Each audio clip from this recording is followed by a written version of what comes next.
السلام عليكم ورحمة الله وبركاته.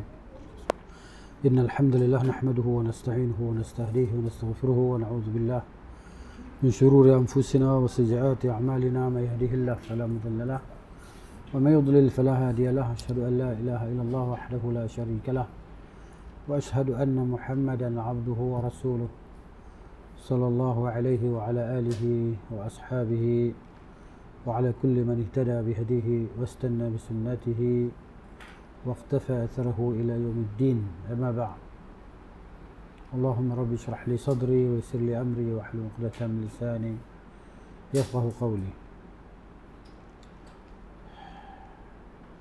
نقول بالله التوفيق. Malam ini kita bersama dengan kitab Bulughul Maram, masih lagi dalam kitab At-Taharah, bab Al-Mashi 'ala al-Khuffain, bab menyapu di atas dua khuf. Kitab bersuci, bab menyapu di atas dua khuf. Hadis nombor 56. Wa an Ali bin Abi Talib radhiyallahu anhu qala ja'ala an-nabiy sallallahu alaihi wa alihi wasallam ثلاثة أيام ولياليهن للمسافر ويوما وليلة للمقيم، يعني في المسح على الخفين. أخرجه مسلم. Daripada Ali bin Abi Talib radhiyallahu anhu, katanya Nabi SAW menjadikan 3 hari dan 3 malam untuk orang yang bermusafir, dan sehari semalam untuk orang yang mukim, yang tidak bermusafir, yakni pada menyapu di atas khuf, sapu di atas dua khuf tadi. Mana untuk orang musafir 3 hari 3 malam, yang tak musafir sehari semalam. Macam kita lah, ya. Macam kita pakai khuf ataupun pakai stokin ke, ya. Maknanya kita pakai siang, kita ambil wuduk, kita pakai, lepas tu maknanya malam, pagi esok habis lah, kan? Siang esok habis lah. Dia sehari semalam. Jadi pengajaran daripada hadis ini jelas, maknanya tempoh menyapu di atas khuf bagi orang yang bermukim disebut sehari semalam. Dia dikira masa mula kita menyapu khuf tadi. Lepas wuduk kita pakai, dikira masa itulah. Sampai habis waktu pada hari yang kedua. Tempoh orang musafir pula adalah 3 hari 3 malam. Dan seperti menyapu khuf juga, maknanya tempoh dia macam menyapu serban pun macam tu juga, sehari semalam, okay? Sapu di atas serban. Serban, orang pakai serban, dah balut serban tu kan, maknanya dia tak nak petanggal serban dia sehari semalam. Nak tahu musim sejuk kan, tempat kita dah lah, tempat kita tak ada musim sejuk. Orang musim sejuk ni kan, kalau boleh dia tak nak tanggal lah pakaian yang ada di badan dia tadi, serban ke apa kau dibalut kan, tutup habis gitu. Begitu juga kan wanita yang bertudung tadi, bagi mereka yang mengatakan harus menyapu di atas tudung, padanya terdapat khilaf lah.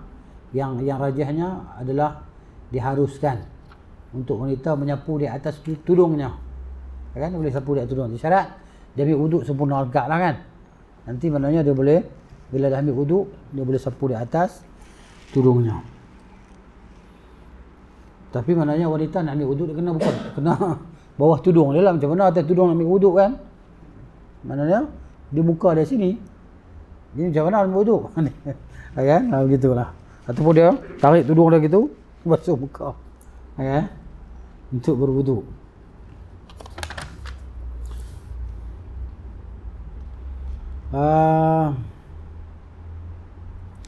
Ini kemudahan yang diberikan oleh syariat kepada umat dia.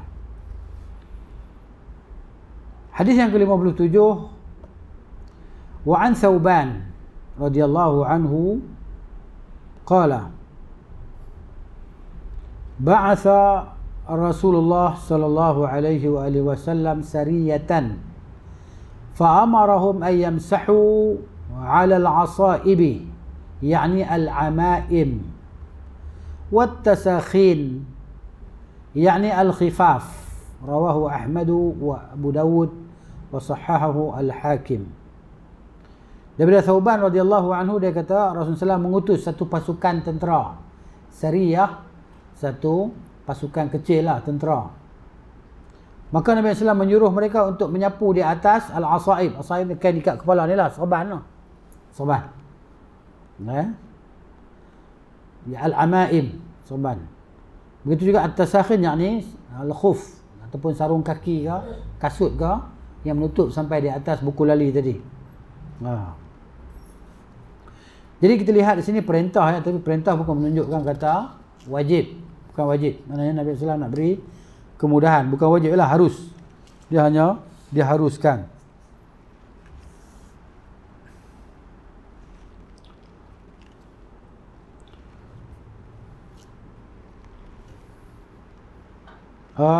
Para ulama berselisih pendapat tentang menyapu di atas khuf yang koyak lah. Khuf yang koyak, yang berlubang, koyak. Jadi kalau Al-Imam Al-Syafi'i dan Al-Imam Ahmad bin Hanbal rahimahullah serta pengikut mereka berdua mengatakan tidak boleh menyapu di atas khuf yang koyak. Tak sah katanya. Walaupun ada satu lubang je, satu je koyak dia. Dia berkata tak sah, tak boleh. Dalilnya mana? Dalilnya adalah bahawa apa yang zahir daripada tempat yang fardu itu, maka kefarduannya adalah basuh lah. Ya, yang zahir daripada tempat fardu kan, tempat fardu pada contoh kaki kan, kaki sampai ke buku lali. Basuh kaki wuduk. Jadi apa yang zahir itu maknanya bila nampak zahir tu yang fardunya adalah kena basuh lah. Jadi bila basuh kena basuh semua. Itu dalil dia, hujah yang mereka sebutlah.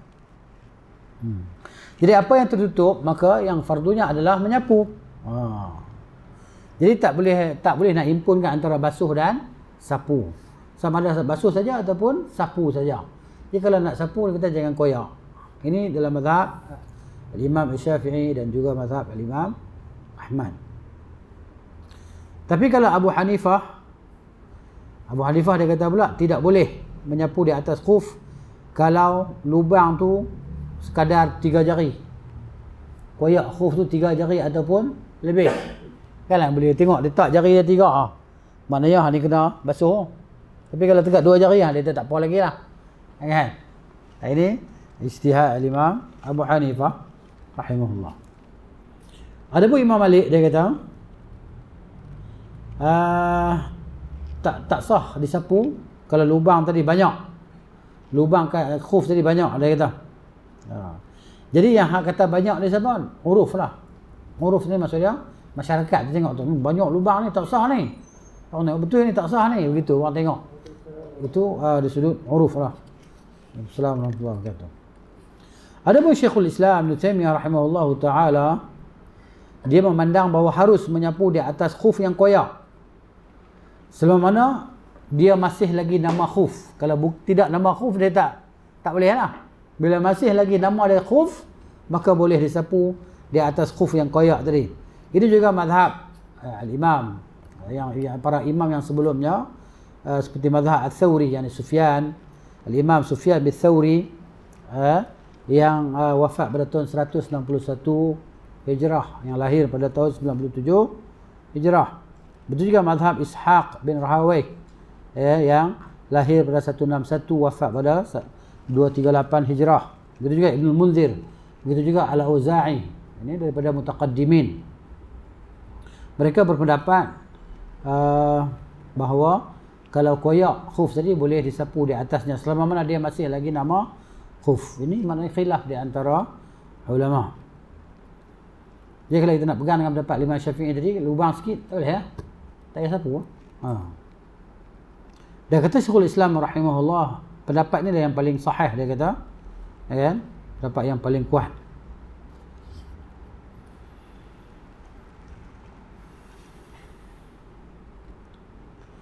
Uh, hadis yang ke-58. Wa an Umar radhiyallahu anhu mauqufan.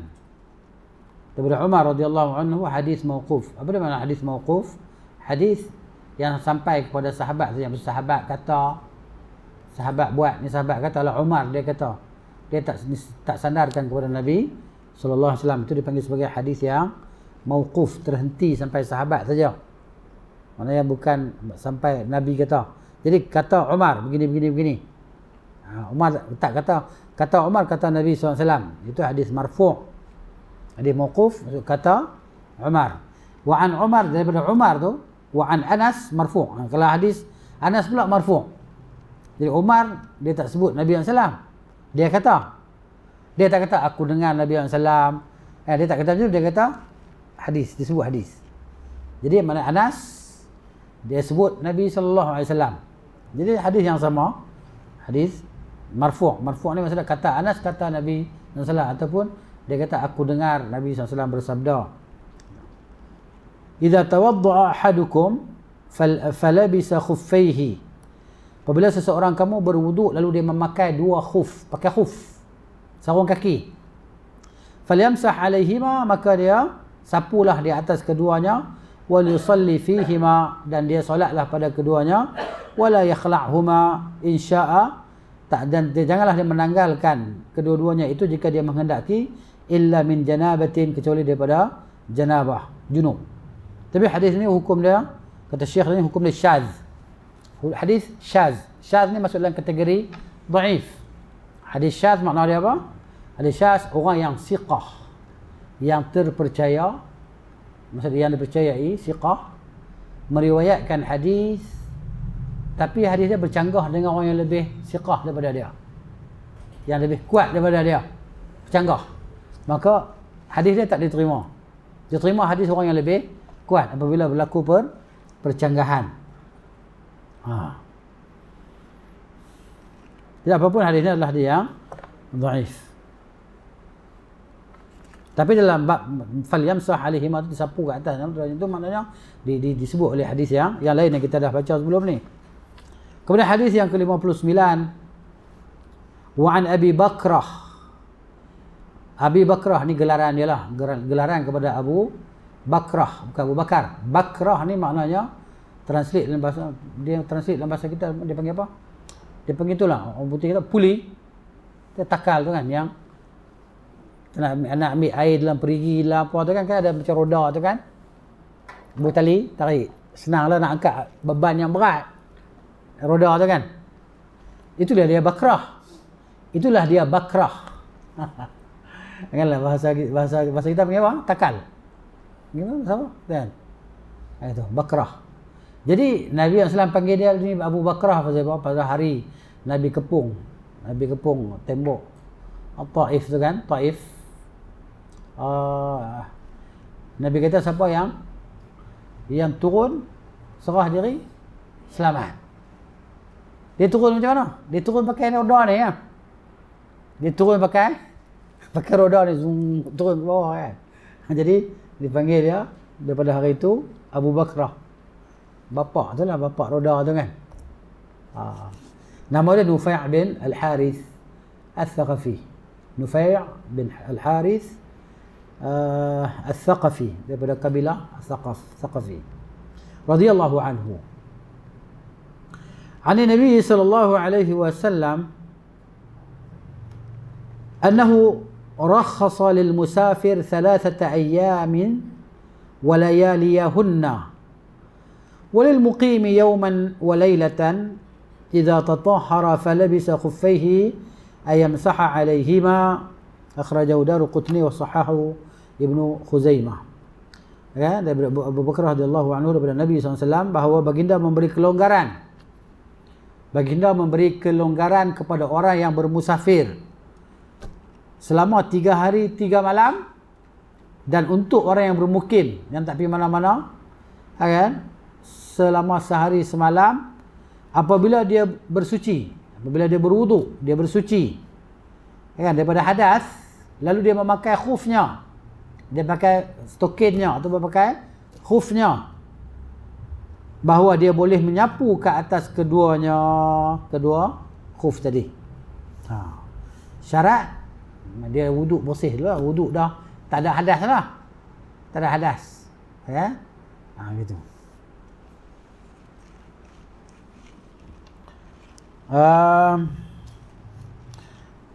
Contohnya kita kan malam ni kan sejuk apa ke, pakai stokin, kita ambil wuduk. Kita ambil wuduk, kita pakai stokin, esok kan malanya kita nak dah bangun tidur apa semua, kita nak wuduk pula, dah wuduk masa stokin tak payah tanggal lah. Hanya sapu yang kecuali dia mana dia berjunub, maknanya dia kena mandi kan. Dia kena tanggal lah stokin tu. Bila dah berjunub kan, batal lah dia punya yang menyapu di atas khuf tu. Baik, pengajaran daripada hadis ni tersebut tadi lah, hadis yang sama tadi kan. Jadi menyapu di atas khuf ataupun stokin ni mana adalah kelonggaran dalam syariat kita dah sebut tadi. Kemudian hadis yang ke-60 wa an Ubay bin Imarah radhiyallahu anhu annahu qala ya Rasulullah amsahu 'ala al-khuffain qala na'am qala yawman qala na'am qala wa yawmayn qala na'am qala wa thalathata ayyam qala na'am wa ma syi'ta akhrajahu Abu Dawud wa qala laysa bil qawi. Daripada Ubay bin Imarah radhiyallahu anhu bahawa dia berkata kepada Rasulullah, dia bertanya kepada Rasulullah SAW, wahai Rasulullah, bolehkah saya sapu di atas khuf? Nabi kata boleh. Ya. Sehari? Nabi kata boleh. Dia kata lagi 2 hari? Nabi kata boleh. Dia kata 3 hari? Nabi kata boleh. Ikut suka engkau. Tapi hadis dhaif. Hadis dhaif. Ya, didhaifkan oleh Imam Al-Bukhari rahimahullah. Dia kata la yasihhu, tidak sah. Dia kata Abu Dawud ukhtulifa fi isnadihi wa laysa bil qawi. Hadis ni tak kuat lah.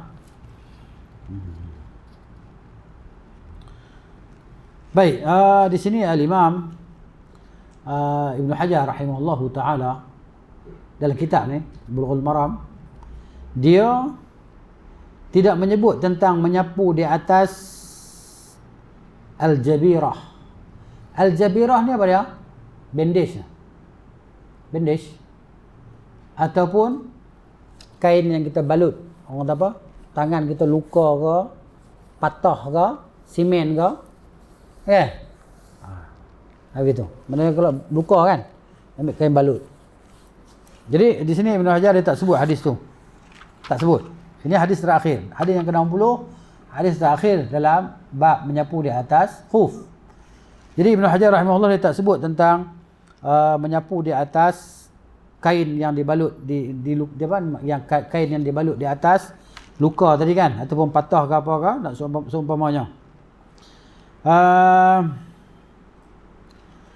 Yang mana asal hadis itu terdapat dalam Abu Dawud dan Daruqutni daripada Jabir bahawa Nabi sallallahu alaihi wasallam bersabda ataupun Nabi sallallahu alaihi wasallam kata kepada seorang yang luka, dia dah luka kan, bila luka innama yakfihi ay ya'siba ala jurhihi khirqatan wa yamsahu 'alayha.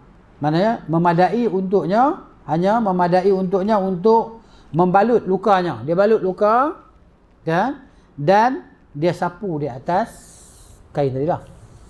Kan? Tak mana yang luka tadi, mana di situ dia sapu. Yang lain dia basuhlah. Yang luka tu, yang balut tu dia sapu. Kalau patah kaki kan, simen sampai ke mana kan. Jadi mana kalau anggota wuduk, dia lalu sapu je lah. Kan? Di atas anggota yang berbalut tadi.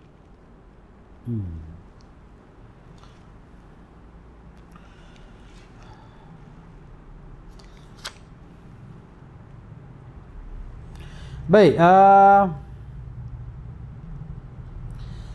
di sana ada disebut tentang syarat-syarat khuf lah. Syarat-syarat menyapu di atas khuf. Yang pertamanya disyaratkan bahawa khuf tadi menutup tempat fardu. Tempat fardu wuduk. Maknanya kaki kita sampai mana? Sampai anggota wuduk kan, sampai buku lali kan. Dia tutup buku lali lah maknanya. Betul? Dan disapu kat atasnya ketika hadas kecil lah. Hadas kecil. Kalau hadas besar ni maknanya dia kena mandi ya. Dia kena mandi. Itu dia antara syarat dia.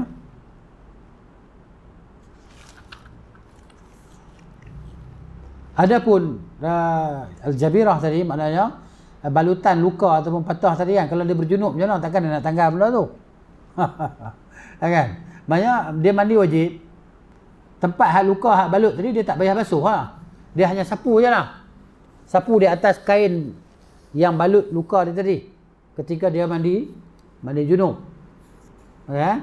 Hak ni maksud dia tak sama ada dia hadas kecil ataupun hadas besar, dia boleh menyapu di atas jabirah tu. Atas balutan tadi. Balutan luka ataupun patah ke, dia hanya sapu je. Dia tak payah nak basuh kan. Sekali lagi dia kata, aku macam mana kan nak mandi habis semua. Basah. Kembang habis luka-luka tadi. Bila nak sembuh. Jadi Islam ni maknanya dia bukan nak memberatkan kita, dia bukan nak menyusahkan kita. Dia datang nak tolong kita. Islam ni datang nak tolong kita, nak bagi mudah kita, nak selamatkan kita. Itu Islam. Habislah masuk pula bab nawaqidul wudu, bab yang menjelaskan tentang perkara-perkara yang membatalkan wudu.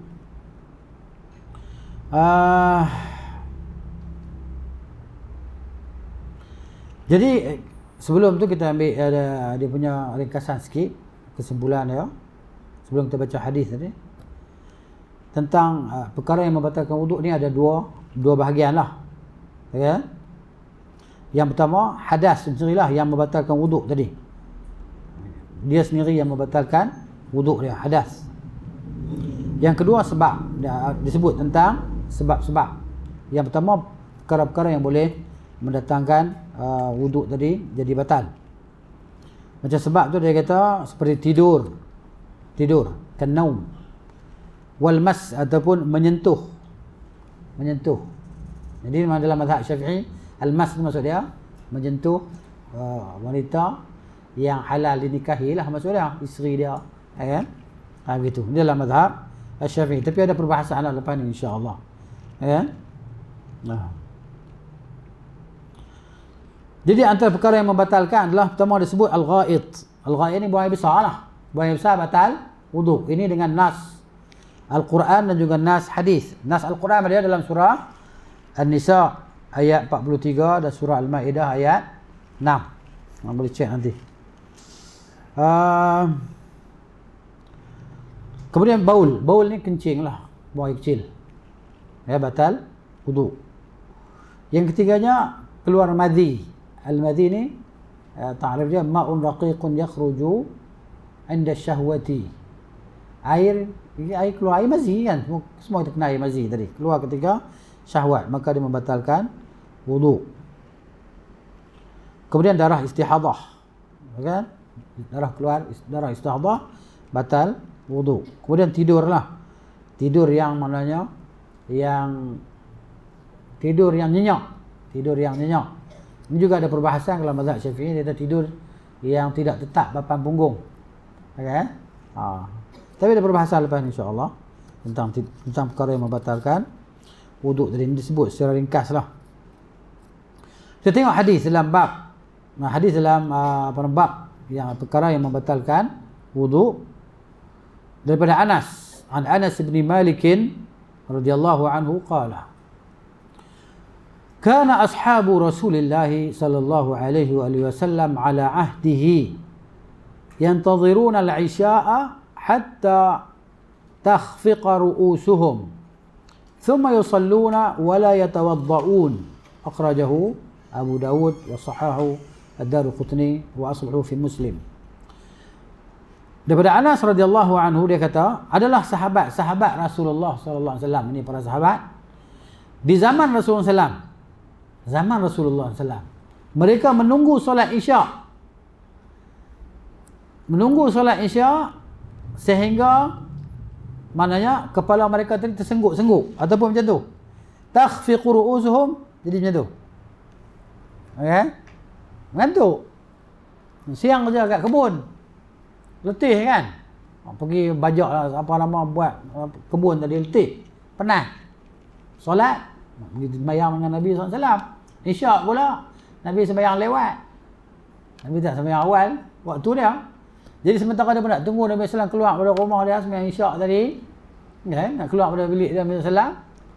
Pakat tunggu di masjid Nabi SAW sehingga tersengit sana tersengit ke sini, tersengguk. Okey. Macam kita ada tunggu ngantuk lah lambat ya habis tengok jam kan ngantuk lah.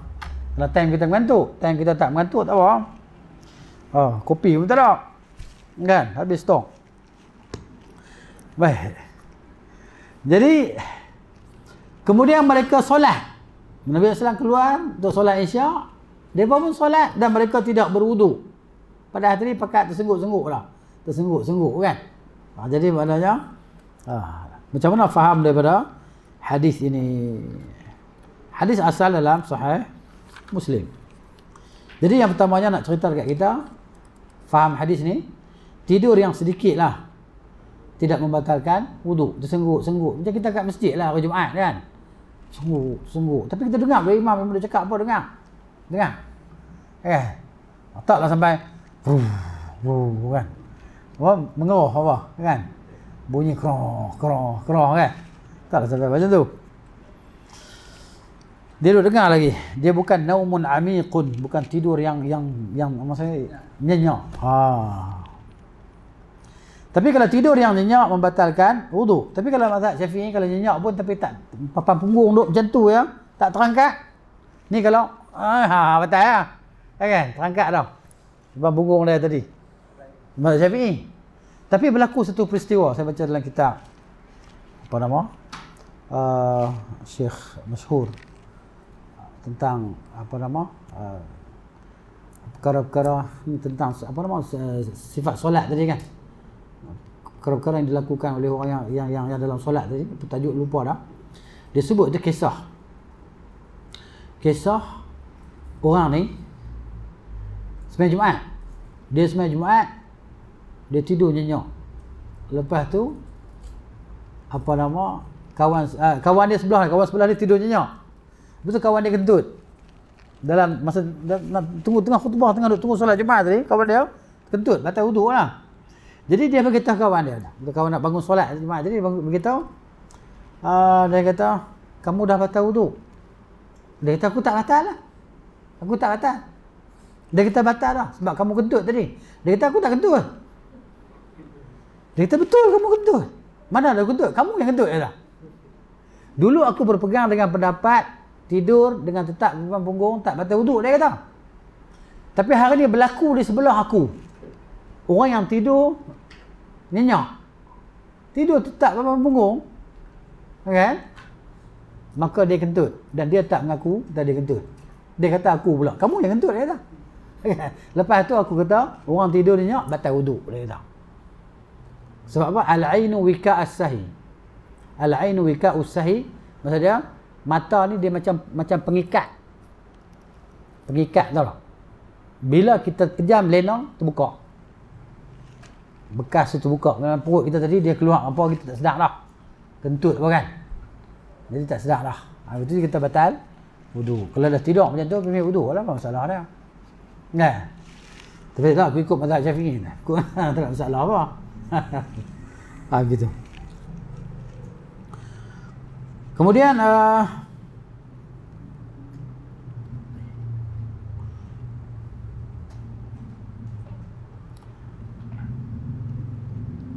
suci daripada hadas adalah syarat untuk sah solat lah. Ya? Jadi maknanya kalau wuduk tak sah, solat tak sah lah.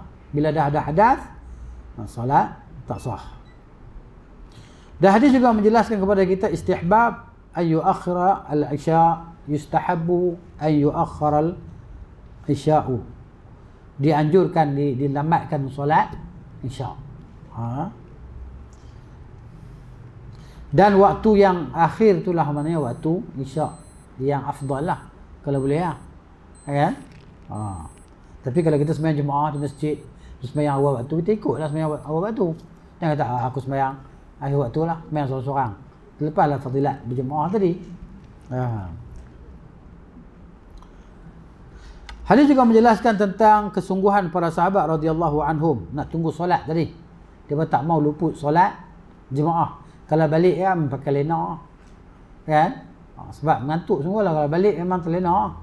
Jadi dia bertunggu di masjid Nabi SAW sampai solat Isyak baru balik. Dan tunggu solat ni dikira solat. Macam kita lah sekarang kita tunggu solat Isyak kan. Sebab Nabi SAW sebut dalam satu hadis riwayat Bukhari dan Muslim. Hadis Abu Hurairah, Nabi kata, "La yazalu ahadukum fi salatin ma damatis salatu tahbisuhu." Sentiasalah kamu ni berada dalam solat selama mana solat itu menahan dia untuk pergi ke mana-mana. Kita sekarang duk tunggu solat Isyak. Isyak tak masuk ni. Jadi dikira kita ni dapat pahala solat. Dikira kita ni macam dalam solat. Walaupun kita bukan solat, pahala tu dapat. Pahala solat. Macam tu tunggu tadi. Dan hadis juga sebut kat kita ni tentang harus kita ni kalau nak tidur dalam masjid ke, lena dalam masjid ke, boleh. Terutamanya nak tunggu solat, sambil tunggu solat lena dulu. Kan? Cari dinding mana-mana, lena dulu. Kan? Supaya orang azan lagi kita tengok dia kejut. Kita solat, kita pun bangun solat.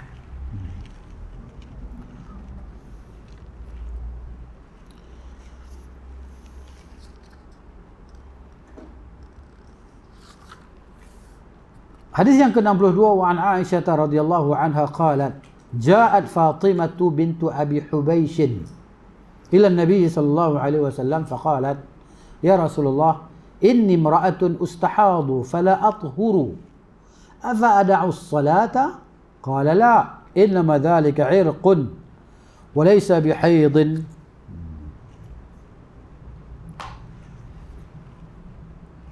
فإذا أقبلت حيضتك فدعي الصلاة وإذا أدبرت فاغسلي عنك الدم ثم صلي متفق عليه وللبخاري ثم توضئي لكل صلاة وأشار مسلم إلى أنه حذفها عمدا.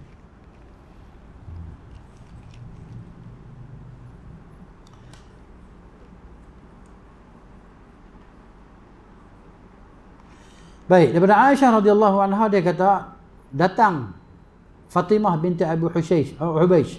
Fatimah binti Abu Hubaysh dia datang jumpa Nabi SAW. Dia kata ya Rasulullah, saya ni istihadah. Istihadah ni darah turun tak berhenti-henti. Ada wanita yang dia pun ni kena istihadah ni darah penyakit. Kan? Irqun maksud dia berlaku kecederaan pada urat apa ke, maka darah tadi keluar. Tak berhenti.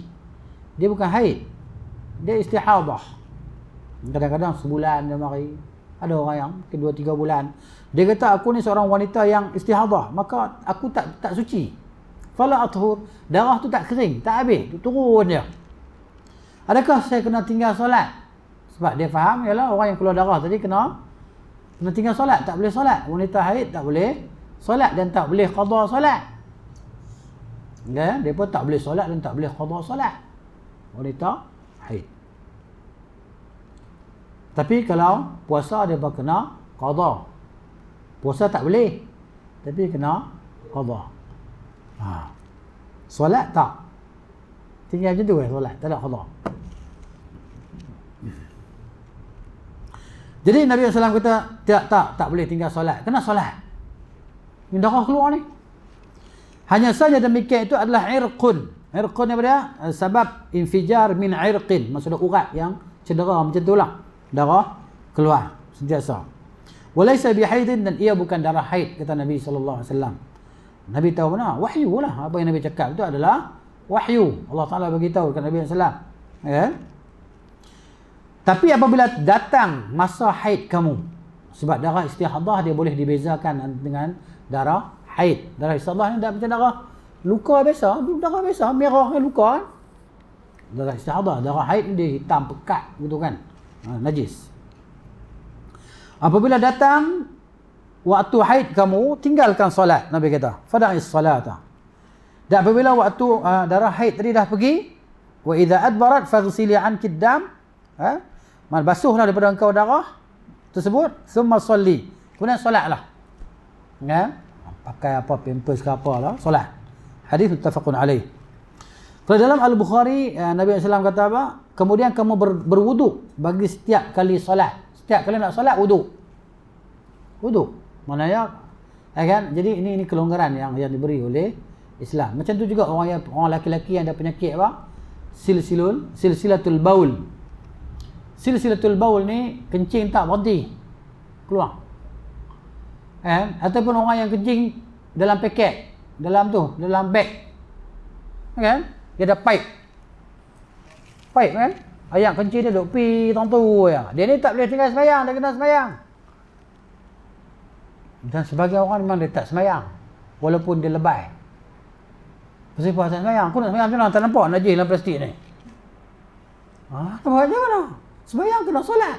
Setiap kali masuk waktu, dia kena wudu. Macam wanita haid tadi, dikiaskan macam tu. Orang penyakit yang baul dia tak kencing dia tak berhenti keluar. Solat. Gitu. Tapi setiap kali masuk waktu dia solat. Dia setiap kali masuk waktu dia ambil wudu lah. Ambil wudu. Jadi hadis ni jelaslah.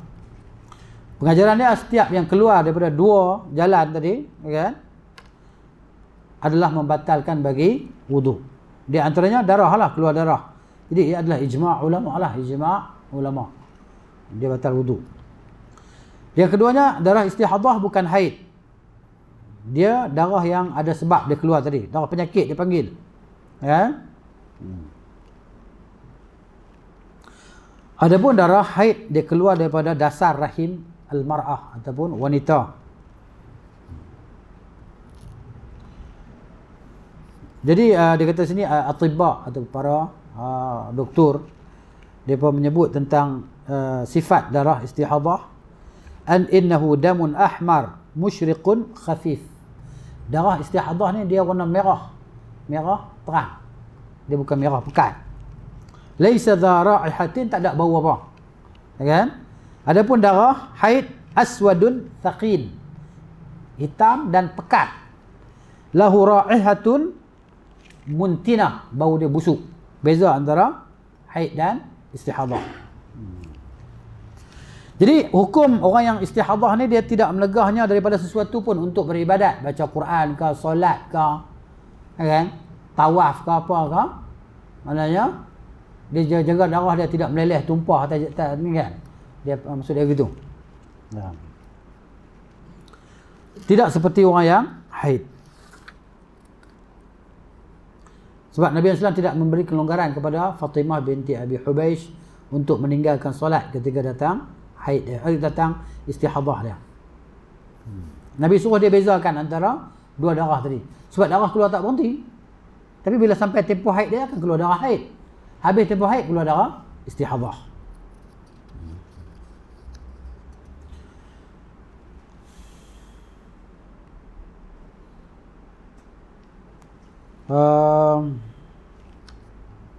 Dah sebut tadi, maknanya dia berwuduk setiap kali nak solat. Kemudian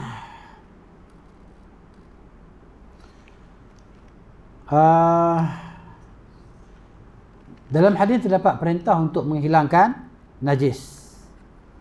Dan disebut bahawa darah itu adalah najis. Darah sebagaimana yang kita ketahui dalam mazhab Syafi'i juga sebut darah itu adalah najis.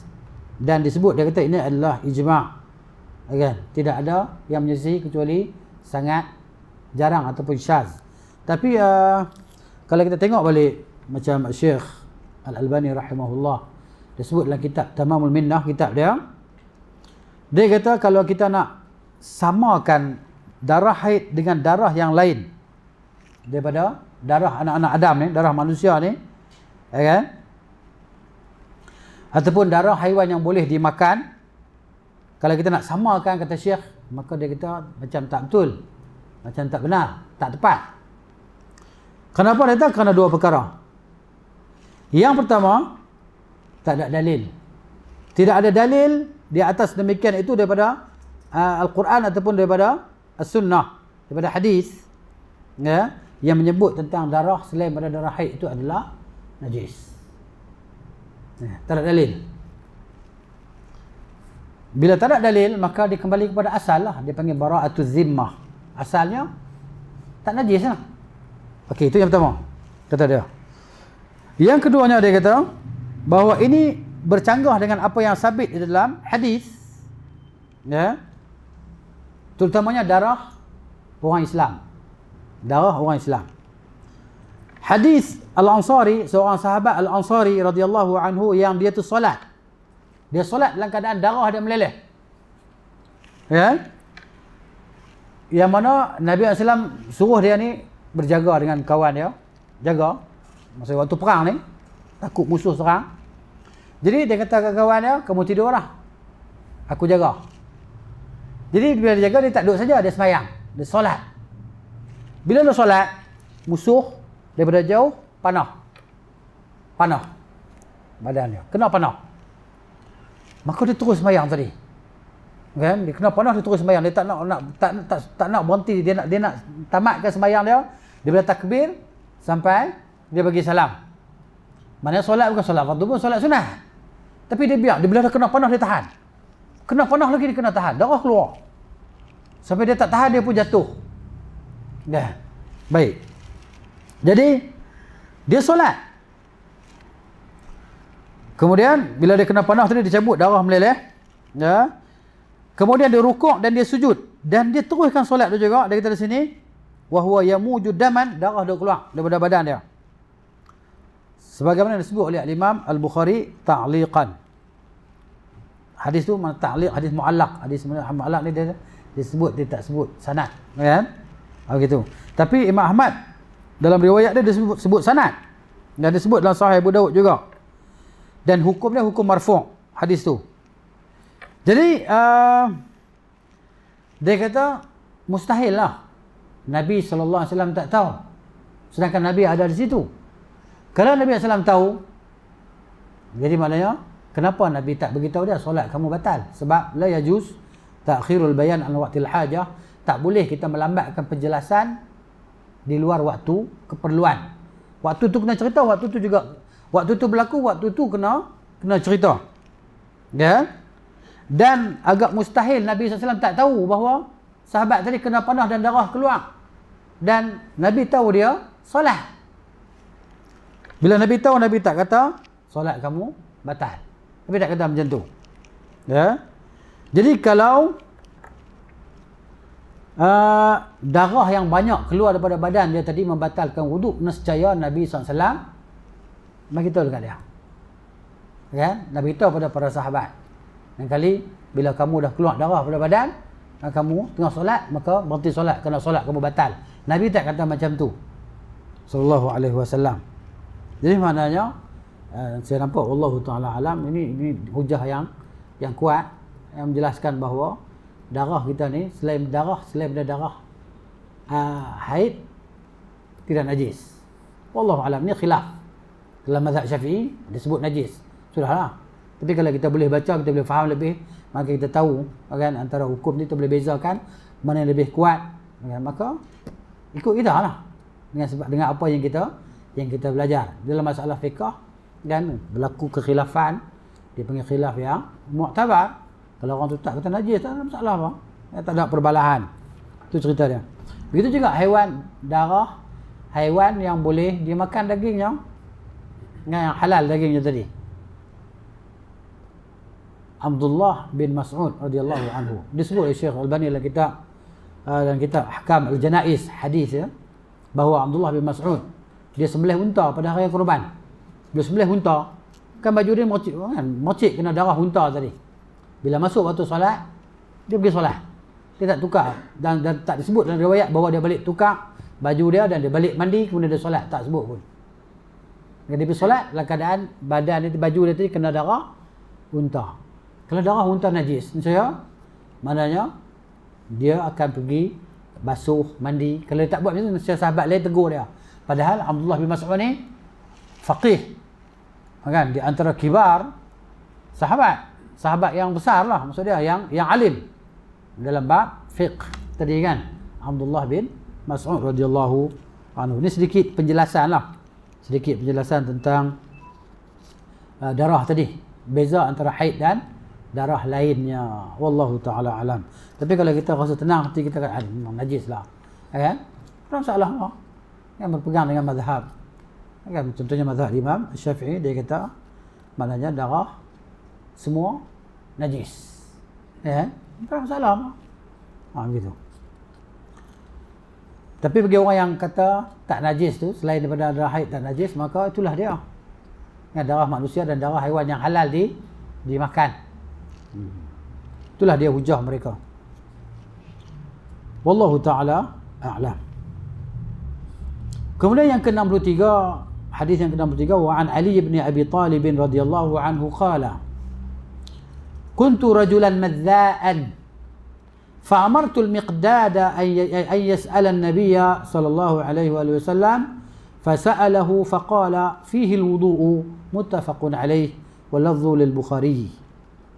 Daripada Ali bin Abi Talib radhiyallahu anhu katanya, aku adalah seorang lelaki yang madzaan, mudah keluar air mazi. Mudah keluar mazi. Kan? Dia syahwat sikit keluar mazi, syahwat keluar mazi. Kan? Jadi dia malu nak tanya. Dalam riwayat lain dia sebut bahawa kerana apa? Kerana Fatimah tu isteri aku, anak Nabi SAW, aku segan nak tanya. Dia segan nak tanya. Nabi SAW dia suruh Miqdad, Al-Miqdad bin Aswad radhiyallahu anhu, hampir tanya Nabi, macam mana ni kan, kalau orang dia keluar mazi ni, wuduk batal ke tak batal?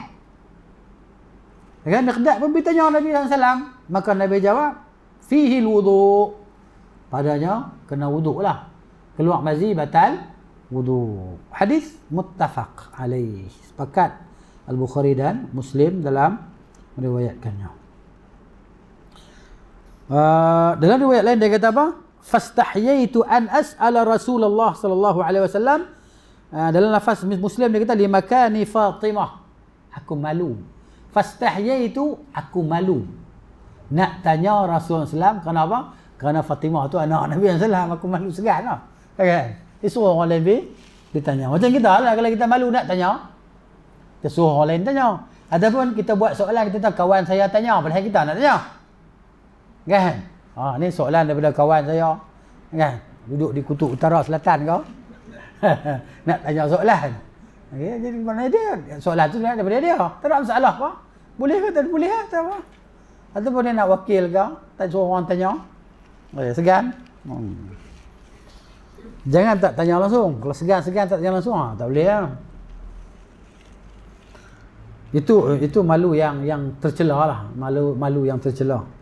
Tak tahu tapi tak mau tanya. Belagak pandai. Kan? Sebab tu sembahyang jadi imam, sembahyang jenazah rukuk. Allahu Akbar, rukuk. Kan? Ini mazhab mana pula mai? Jenazah sembahyang rukuk. Sebaik tak sujud sekali. Jenuh. Itu dia. Baik, jadi maknanya hadis menjelaskan bahawa keluar mazi mewajibkan wuduk lah. Tapi tidak mewajibkan mandi. Tak wajib mandi. Ijma' lah. Ini adalah ijma' tersebut. Baik, hadis ini menjelaskan tentang penerimaan hadis ahad. Hadis ahad. Dan wajib beramal dengan hadis ahad walaupun hadis ahad apabila dia sahih. Hadis ahad. Hadis ahad ni pada hadis yang tidak mutawatir lah. Seorang yang riwayat hadis. Ya? Maknanya Miqdad seorang aja. Dia bertanya Nabi Islam, dia pergi cerita ke Ali. Mana Ali riwayat daripada Miqdad. Padahal Ali Islam ni adalah menantu dan sepupu Nabi Islam. Dalam bab ni dia mana dia ada sanad. Sanad dia sebenarnya Al-Miqdad tadi. Mana Miqdad seorang, jadi dia menerima perkhabaran daripada seorang. Itu cerita dia lah.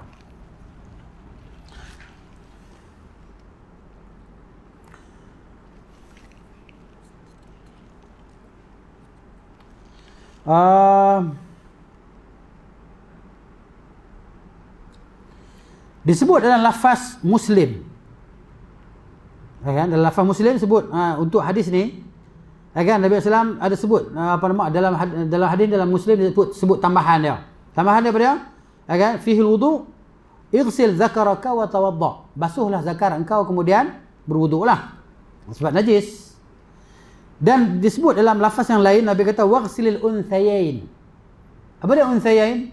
2 telur. Basuhlah 2 telur. Disebutlah hadis ni, kita nak cerita nak buat macam mana, kan? Mengaji ni macam tu lah. Sampai tahap kena cerita, tak boleh nak skip, kan? Skip bahaya, masuk neraka, na'udzubillah. Begitu. Macam Fatimah binti Abi Hubais, dia main tanya Nabi SAW bab istihadhah, kan? Nabi cerita. Begitu juga Ali tadi, dia malu nak tanya, dia seorang tanya, Nabi SAW cerita. Jadi perintah basuh ni menunjukkan apa? Menunjukkan bahawa madhi itu adalah najis. Akan tetapi sebahagian ulama mereka kata yu'fa an yasirihi, dimaafkan kalau sikit sangatlah. Di masyaqqah at-taharruz. Maknanya kenapa susah tadi kita nak berjaga, kan? Begitu. Kalau rasa keluar mazi keluar. Asalnya tak keluar. Jadi maknanya itu dimaafkan. Hadis juga menjelaskan bahawa tidak memadai untuk menyuci mazi itu dengan guna batu, istijmar. Kalau kita kencing, kita boleh guna batu, kan, istinja. Tapi kalau keluar mazi, kena guna air. Sebab apa? Wallahu alam, kata Syekh, maknanya dia bukan keluar secara kebiasaan. Kalau kencing ni dia keluar biasa, kan? Dalam sejam, 2 jam, sejam tu 2-3 kali kita kencing, ataupun 2-3 jam kencing, kerap kencing. Jadi maknanya itu berbeza dengan madhi yang dikeluar jarang-jarang tadi.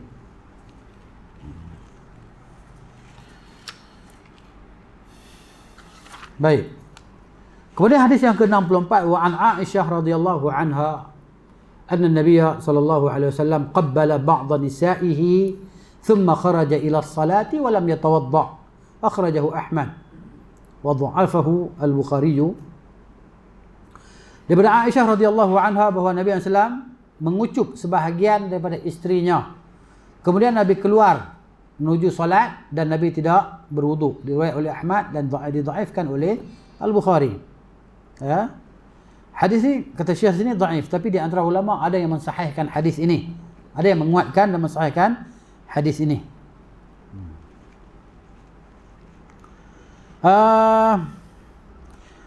Kata Al-Imam Ibn Hajar rahimahullahu ta'ala, kan, diriwayatkan daripada Aisyah daripada 10 jalan.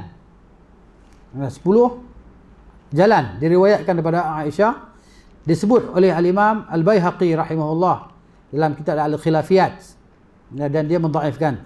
Tapi satu sekumpulan daripada para imam, para ulama, mereka menguatkan hadis ni, mengatakan hadis ni hadis yang kuat. Di antaranya adalah Abdul Haq. Abdul Haq dia kata apa? Dia kata aku tidak mengetahui bahawa hadis ni ada illah. Kata Az-Zailai, hadis ni sanad dia jayyid. Dan hadis ni disahihkan oleh mutaakhirin seperti Syekh Ahmad Syakir rahimahullah dan juga Al-Albani rahimahullahu taala. Jadi maknanya dikuatkan oleh mereka. Dia kata hadis ni sahih, kan, boleh guna pakai. Maknanya kalau hadis ni sahih, maka tak jadi masalah lah, bahawa jelas dan terang bila kita sentuh isteri kita. Ni bukan dekat kucup, bukan dekat sentuh, dia kucup isteri dia, Aisyah radhiyallahu anha, ataupun sebahagian daripada isteri dia. Aisyah sebut, dia tak sebut dia. Nabi sebut sebahagian daripada isterinya. Mana dia lah tu, okay? Kemudian Nabi SAW pergi solat. Jadi maknanya kucup ni lebih daripada sentuh lah. Dia berkata Nabi lapik tu kucup tu. Daripada Nabi ambil kain, letak, lepas tu Nabi kucup. Ini merapu lah. Tak munasabah langsung, kan. Begitu. Ala kulli hal, kalau hadis ni tak sahih, di sana ada hadis yang Aisyah radhiyallahu anha, dia tidur, Nabi solat. Nabi solat.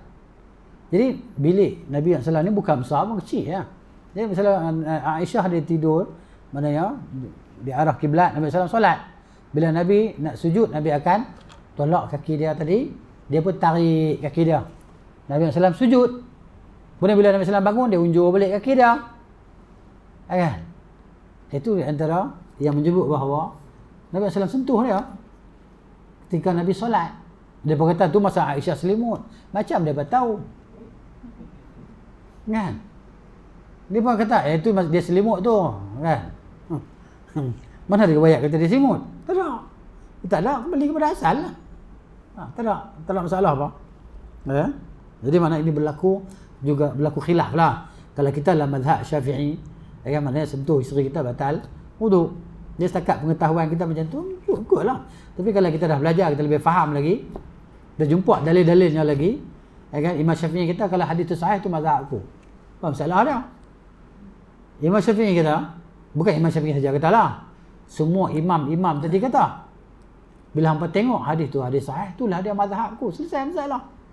Jadi kita ni apa kita buat bila kita belajar hadis, kita ikut hadis, maka itulah mazhab para imam kita.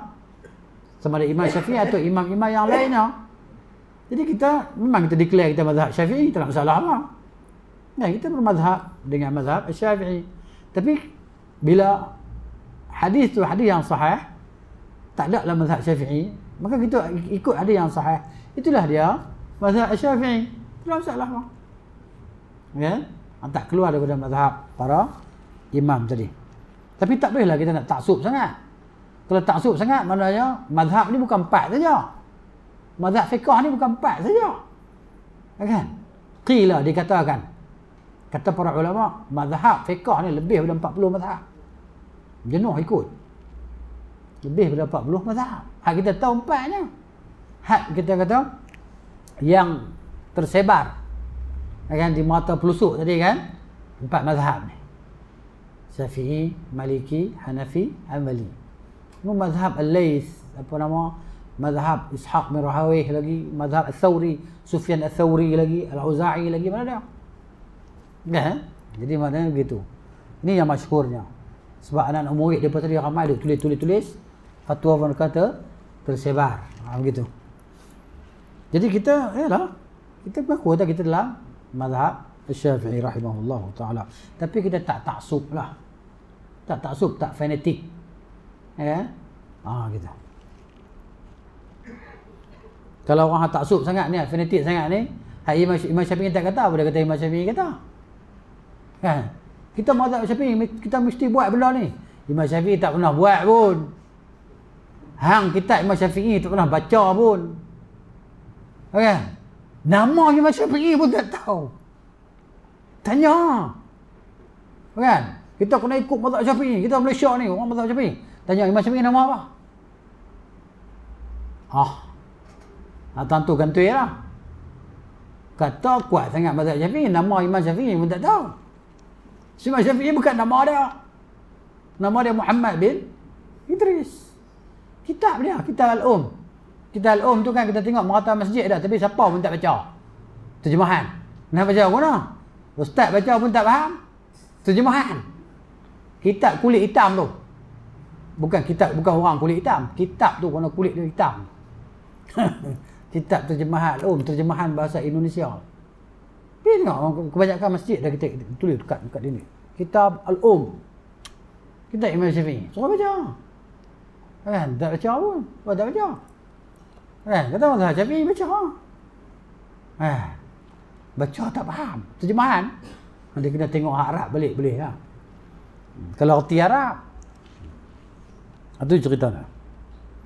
Tak tahulah ke masjid, tapi saya tengok dekat masjid tu ada. Orang boleh letak. Orang boleh letak kitab Al-Um. Terjemahan. Baca kitab terjemahan ni macam tu lah. Kalau orang terjemah salah, kita pun salah. Gitu. Kemudian pengajaran daripada hadis ni. Hadis insya-Allah sahih lah. Hadis insya-Allah sahih. Zahir hadis menunjukkan bahawa mengucup isteri lah. Wanita ni maksud dia isteri dia lah. Dan menyentuhnya la yanqudul wudu, tidak membatalkan wudu. Tapi kita orang Malaysia nak pergi Mekah, dia tukar mazhab. Tak tahulah niat dia sebut macam mana, nawaitu ke apa ke. Mana tahu kot dia ajar oleh jemaah tabung haji ke apa ke. Siapa pernah tukar mazhab? Yang pergi haji tapi kan. Dia ajar je tukar mazhab. Dia tak ajar. Tak tahu, saya pun tak ajar pun. Tukar mazhab. Kita pindah mazhab Hanbali sekejap. Lagi habis tawaf kita masuk mazhab Syafi'i balik. Kan? Jadi hadis sebut macam tu. Zahir hadis ni menyebutkan bahawa menyentuh isteri tadi tidak membatal wudu, ataupun isteri kau orang lain tak kisahlah. Kalau anak kita memang tak batal lah. Anak kita ke, adik perempuan kita ke, kakak kita ke, tak batal. Mak kita ke, kan? Mak mentua kita ke, tak batal. Ni isteri kita. Dan dan seumpama dia lah. Isteri kita dan seumpama dia lah. Apa seumpama dia maksudnya apa? Isteri nombor 2, nombor 3, nombor 4 lah. Contohnya. Okay. Jadi inilah dia yang asalnya. Hadis menjelaskan bahawa tidak wajib berwudu. Tak wajib wudu lah. Tak batal wudu. Tetapi kata Syekh di sini, hadis ni disanggahi oleh ayat Al-Quran tadi. Aw lamastumun nisa, kan? Surah apa nama Al-Maidah tadi yang kita sebut kan? Tadi sebut dia ayat surah Al-Maidah ayat berapa tadi? Di awal surah Al-Maidah ayat 6 dan surah An-Nisa ayat 43. Kan? Jadi sentuh yang hakiki dia kata adalah dengan tangan. Tapi kalau ada ihtimal ni maksudnya persangkaan ataupun pertanggungan. Maksudnya ada lagi boleh terjemah kepada makna lain, maka dia tak jadi kuat lagi dah. Dia ada pertanggungan. Sentuh sini maknanya ada dua makna. Sentuh yang hakiki ataupun sentuh yang tidak hakiki. Itu dia. Sentuh yang hakiki dia sentuhkan tangan lah. Sentuh yang tak hakiki dia apa dia? Jima'. Jima'. Jadi dibaca aulamastumun nisa, aulamastumun nisaa ataupun aulamastumun nisaa. Jadi begitu. Ini ada perbezaan di antara terjemahan dia. Kata Syekh di sini penulis kitab ni, maknanya yang syarah kita hadis Bulughul Maram ni, dia kata apa? Yang afdalnya adalah kita lakukan hadis ni, maksud dia mengucup dalam keadaan tidak mendatangkan syahwat. Dia kata. Kucup yang macam tu saja, mawaddah warahmah. Kan? Bukan kucup yang syahwat, dia kata. Ini termasuk sejenis daripada al-lamsu juga. Selain daripada sentuh, kucup pun dia juga. Yang mana hadis yang paling kuat sekali hadis riwayat Bukhari ya. Kalau kata hadis ni dhaif, hadis yang paling kuat hadis riwayat Al-Bukhari dan riwayat Muslim, anna Aisyah, bahawa Aisyah radhiyallahu anha namat mu'taridatan fi musallan Nabi sallallahu alaihi wasallam. Aisyah tidur, dia tidur mengunjur kaki dia di tempat semayang Nabi sallallahu alaihi wasallam. Fa idza arada an yasjuda, apabila Nabi nak sujud, ghamazaha fi dhalam, Nabi akan tolak kaki dia dalam gelap tadi, fi dhalam, litakuffa rijlaiha, supaya dia tarik kaki dia. Nabi pun sujud sallallahu alaihi wasallam. Itu. Jadi maknanya sentuh macam tu saja, dia kata Syekh di sini, kan? Dengan tidak mendatangkan syahwat maka tak batal wudu. Kalau sentuh datang syahwat, dia kata batal wudu. Tapi tak ada dalil yang sebut macam tu. Sehingga sebagai ulama kata hang ada syahwat ke, tak batal syahwat ke, ada syahwat ke, tak ada syahwat ke, tak batal wudu. Sentuh isteri tadi. Cumanya dia kata batal sebab apa? Sebab dia madhannah, maksud di situ boleh berlakunya batal, keluar mazi. Bila syahwat dia akan keluar mazi. Dia takut di situ jadi macam tu, maka dia kata jadi batal bila ada syahwat. Jadi kalau ikut dalil asalnya, syahwat ke tak syahwat ke, maknanya tak batal wudu. Wallahu taala a'lam. Ini cerita tentang khilaf, perbezaan pendapat di antara ulama. Kita buka sikit kita punya minda kita. Kan kita belajar macam tu. Tapi kita sebutlah dalam mazhab Syafi'i itu memang batal lah. Kalau ada orang kata tak batal, kita tak berbalah dengan dia lah. Dia kata tak batal lah. Kata tak batal sudah. Kan? Aku kata batal. Kan? Jadi mana tak nak balah apa? Gitu, masing-masing. Dengan keyakinan dan ilmu yang dia belajar. Dia mestilah ilmu yakin lah. Ilmu yang yakin, bukan ilmu was-was. Kalau kod tak boleh. Itu maksudnya.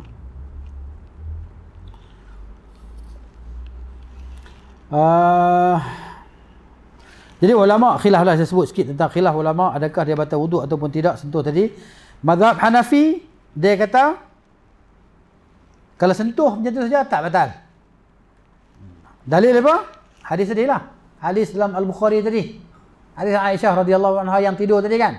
Itu dalam mazhab Hanafi. Kalau mazhab Maliki pula, Imam Malik, kan? Tok guru Imam Syafi'i, dia kata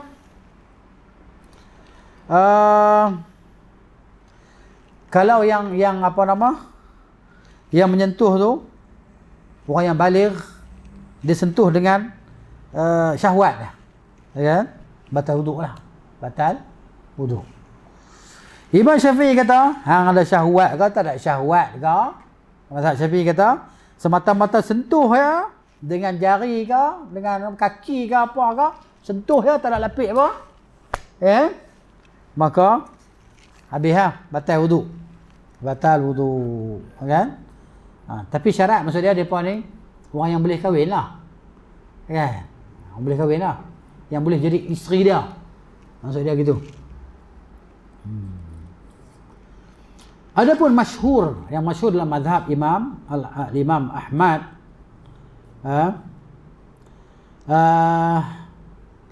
batal, masyhur dalam mazhab, batal bila syahwat, batal bila menyentuh dengan syahwat, mazhab Hanbali.